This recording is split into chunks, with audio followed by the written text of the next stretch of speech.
చిరు అగ్రిటెక్కి స్వాగతం అండి. మా వీడియోలు చూస్తున్నందుకు ధన్యవాదాలు.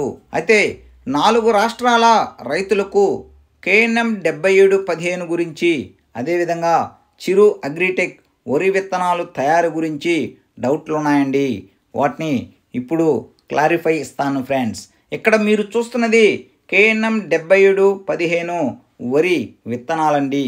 మేము 5 రోజులు ఎండబెడతామండి. పొలం మీదే కేడీలు కోపించి బాగా పండిన తర్వాత కటింగ్ చేస్తామండి. ఇక్కడ మెయిన్ టాపిక్ ఏంటంటే, ఈడ ఎండబెట్టిన వడ్లన్నీ మళ్ళీ మేము గ్రేడింగ్ కూడా చేస్తామండి. ఇక్కడ చూడండి ఫ్రెండ్స్, మొలక శాతం ఏ విధంగా ఉందో.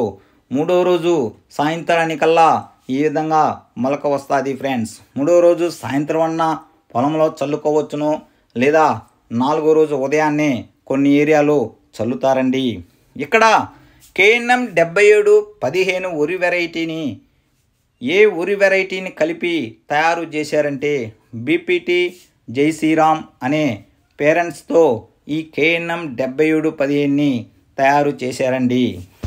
ఇక్కడ అసలు టాపిక్లోకి వస్తే, ఈ KNM 7715 రబీలో 135 రోజులండి, ఖరీఫ్లో 140 రోజులండి. ఇక్కడ KNM 7715కి ఎటువంటి డిసీజులు రాలేదండి. అగ్గి తెగులు లేదు, నెక్ బ్లాస్ట్ లేదు, కుళ్ళు తెగులు లేదు, పాంపొడ లేదండి. వ్యవసాయం వాస్తవంగా చెప్పాలంటే వ్యవసాయం చేసినట్టే ఉండదండి. ఎటువంటి డిసీజెస్ లేవు, కానీ వాతావరణానికి తగ్గట్టుగా మనము స్ప్రే చేసుకోవాలండి.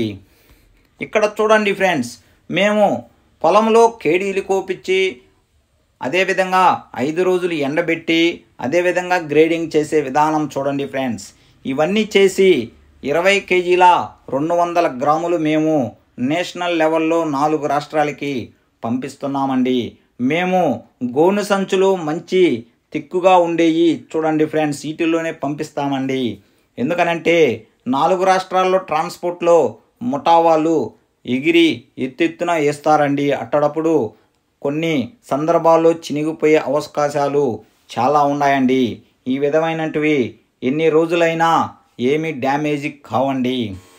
Thank you. జై